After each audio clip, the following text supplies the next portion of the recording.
What I think the tax credits have done is create a social space here unlike any other social space there is. You can talk about economic costs, but you can also talk about really a philosophical cost too, which is this is a symbol of times past where times were tough in downtown. This project, to me, it's very organic, but it's a way to help build this community really back to what it was at one time. One of the great things about the New Markets program is that it's not just developers asking for new markets, it's new markets actually asking things of developers.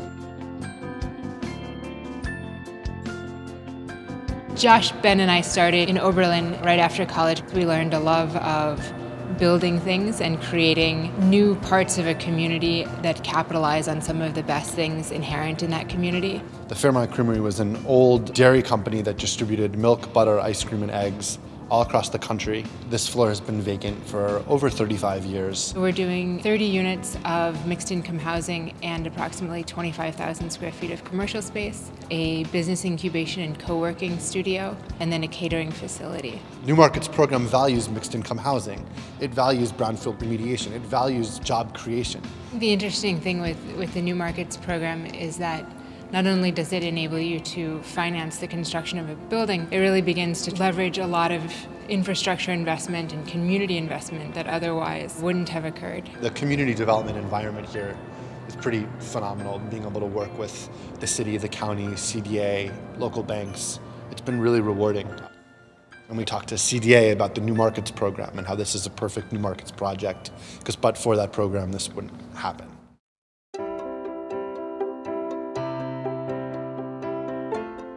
This complex has been vacant for over 20 years. We're putting together a project that's going to bring life and vitality and energy and people back.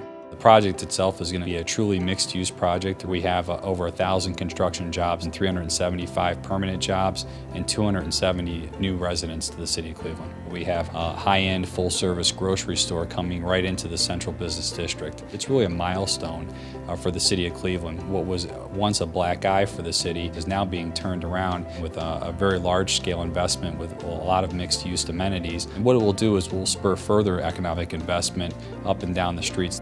The project itself takes up 2 city blocks, but we think the effects will be felt for 10 blocks in every direction.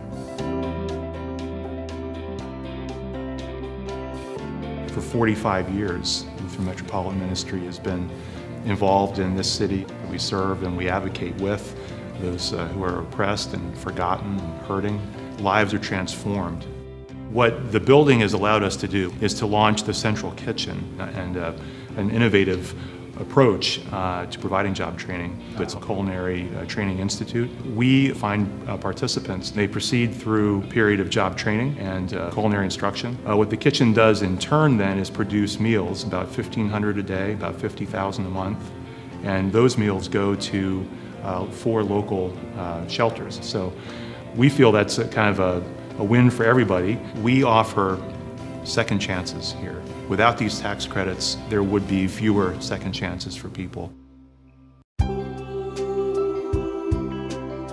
This whole project with the St. Luke's, building and what's happening in it is an opportunity to say, this is how you go about revitalizing neighborhoods. Particularly in urban environments, we have young children who are not having their basic needs met.